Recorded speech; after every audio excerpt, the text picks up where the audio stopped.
একটি মোরগ হঠাৎ আশ্রয় পেয়ে গেল বিরাট প্রাসাদের ছোট্ট এক কোণে, ভাঙা প্যাকিং বাক্সের গাদায় আরও 2-3টে মুরগির সঙ্গে।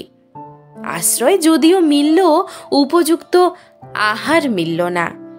সুতীক্ষ্ণ চিৎকারে প্রতিবাদ জানিয়ে গলা ফাটালো সেই মোরগ ভোর থেকে সন্ধে পর্যন্ত।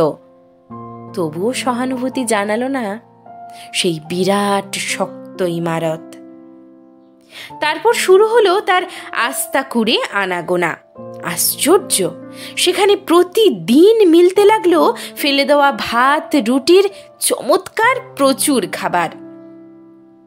তারপর এক সময় আস্তা কুড়েও এলো অংশীদার, ময়লা ছেঁড়া ন্যাকড়া পড়া 2-3টে মানুষ। কাজেই দুর্বলতর মোরগের খাবার গেল বন্ধ হয়ে। খাবার খাবার খানিকটা খাবার।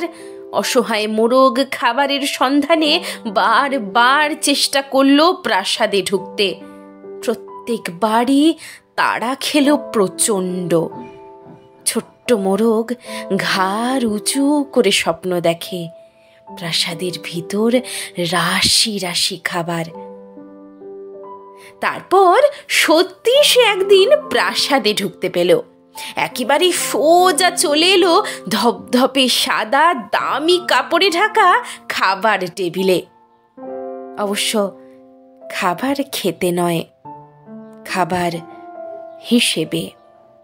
নমস্কার।